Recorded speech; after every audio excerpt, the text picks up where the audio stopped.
MD cat में almost 2 माह से कम टाइम रह गया है और जो स्टूडेंट्स ने अभी तक अपनी रिवीजन स्टार्ट नहीं की, ठीक है, तो वो बहुत गलत कर रहे हैं। आपको अपने सिलेबस के साथ अब रिवीजन को भी लेकर चलना होगा, वरना आप एमडी कैट क्रैक नहीं कर सकते। सो अब बात यह है कि हम रिवीजन करें कैसे, क्योंकि 99% स्टूडेंट बिल्कुल रॉन्ग वे में रिवीजन करते हैं, जिस रिवीजन को उन्हें कोई फ़ायदा नहीं हो रहा होता बल्कि वो उनका टाइम ज़ाया हो रहा होता है। सो आज की इस वीडियो में मैं आपको बताने लगी हूँ कि आपका क्या जो है मेथड होना चाहिए रिवीजन के लिए। So let's begin the video. अब रिवीजन के लिए भी डिफरेंट कैटेगरीज आ जाती हैं। पहले मैं बात करती हूँ उनकी जिनका भी सिलेबस कवर नहीं हुआ, ठीक है। सो जो जिनका भी सिलेबस कवर नहीं हुआ, ठीक है, तो अब जब वो पढ़ते हैं ना एक चैप्टर, तो अब उस चैप्टर को पढ़ने के बाद मैंने अपनी एक वीडियो के अंदर शेयर किया था कि आपने 147 रूल अप्लाई करना होता है। 147 रूल क्या था, मैं एक बार दोबारा बता देती हूँ कि जैसे आपने जो चैप्टर अगर एक दिन प्रिपेयर कर लिया है, जब वो आपका चैप्टर कंप्लीट हो जाएगा, उसके बाद आपने उससे नेक्स्ट डे ही उस चैप्टर को रिवाइज कर लेना है, ठीक हो गया।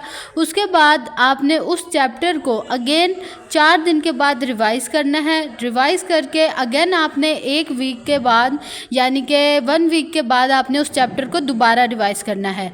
तो जब वो चैप्टर आपके लॉन्ग टर्म मेमोरी में स्टोर होगा। अगर आपने उस चैप्टर को एक बार जब प्रिपेयर किया, फिर अब उसे छोड़ दिया कि जब हमारा सारा सिलेबस कवर हो जाएगा जब हम अब उसको रिवाइज करेंगे, तो ये बहुत गलत बात है, क्योंकि जब आप उस चैप्टर को खोलोगे तो आपको लगेगा ये तो बिल्कुल न्यू चैप्टर है और हमें कुछ भी नहीं आता, ठीक हो गया। अब रिवीजन करनी कैसे है, मेन मसला ये है।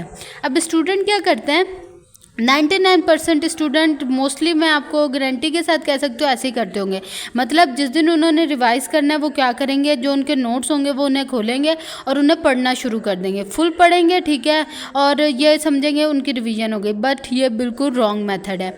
आपने रिवीजन कैसे करनी है, जब भी आपने सोचा है कि चलें आज मैं ये वाला चैप्टर अपना रिवाइज करूँगी, ठीक है, तो आपने क्या करना है, आपने एक ब्लैंक पेपर पकड़ना है, ठीक है।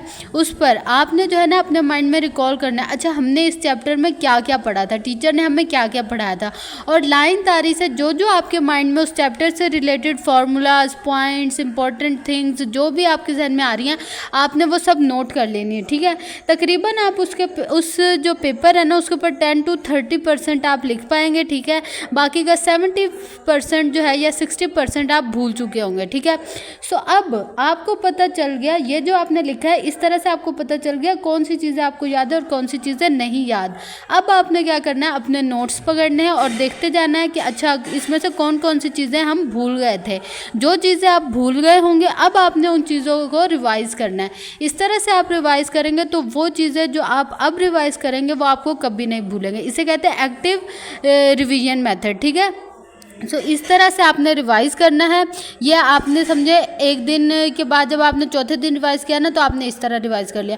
अब 7वें दिन ये नहीं होगा कि आप फिर से नोट सारे रिवाइज़ करेंगे या ये ऐसे। अब एक बार आपने इस तरह से रिवीजन कर ली, अब नेक्स्ट टाइम आप क्या कर सकते हैं, एमसीक्यूज़ के ज़रिए रिवीजन करेंगे। मतलब आप उस चैप्टर के पहले एमसीक्यूज़ सॉल्व करेंगे, फिर देखेंगे एमसीक्यूज़ जो रॉन्ग होंगे, फिर देखेंगे उसके पीछे कौन सा टॉपिक है जो आपका वीक है, फिर आप सिर्फ उस टॉपिक को रिवाइज़ करेंगे। तो ये होता है रिवीजन का मेथड। ये नहीं होता कि अगर आपने 3 दिन रिवाइज़ करना है तो आप फुल रिवाइज़ करेंगे। अगर आप फुल रिवाइज़ करने बैठ जाएंगे तो वैसे तो आपका पॉसिबल ही नहीं हो पाएगा रिवीजन इतने टाइम्स, क्योंकि जब आप एक चैप्टर को मतलब इतनी बार रिवीजन करेंगे तो वो आपको क्या होगा, मुश्किल लगेगा, मतलब कि आपका ज़्यादा टाइम लग रहा होगा, जिसकी वजह से आप फिर उसको छोड़ देंगे। तो ये मेथड है रिवीजन का सही मेथड, ठीक है। और एक और बात, जब भी आप रिवाइज़ करने लगे ना तो आपने पीछे से लेकर जितने चैप्टर कर लिए उतने सारे चैप्टर्स रिवाइज़ करें। जैसे अगर आपके 3 चैप्टर हो चुके हैं तो अब आपने चौथा चैप्टर रिवाइज़ करना है ना, तो आप क्या करें, पहले चौथा चैप्टर रिवाइज़ करें और चौथा चैप्टर रिवाइज़ करके पीछे के जो 3 चैप्टर्स हैं ना उनको भी जल्दी जल्दी रिवाइज़ करें, ठीक है। फिर जब 5वां चैप्टर करें फिर पिछले 4 चैप्टर ऐसे। अभी आपको लग रहा होगा ये तो बहुत मुश्किल है, लेकिन ऐसा नहीं। जब आप एक चैप्टर को एक बार रिवाइज़ कर लेंगे ना, 2 बार रिवाइज़ कर लेंगे, तीसरी बार आपको सिर्फ 5 मिनट लगेंगे उस चैप्टर को रिवाइज़ करने में, ठीक है। और यहाँ पर जो चीज़ें फिर आपको भूलती होंगी आपने उन चीज़ों को हाईलाइट कर लेना है, ठीक है। चाहे आप हाईलाइटर यूज़ कर लें या जो पहले आपने पेन कलर यूज़ किया अब आप डिफरेंट कलर यूज़ कर लें, और फिर नेक्स्ट टाइम जब आपने रिवीजन करनी है तो आपने सिर्फ वही चीज़ें रिवीजन करनी है। सो ये छोटी सी वीडियो थी जिसमें मैंने आपको रिवीजन की एक ट्रिक बताई है। अगर अच्छी लगे तो वीडियो को लाइक कर दीजिएगा। Thanks for watching. अल्लाह हाफ़िज़।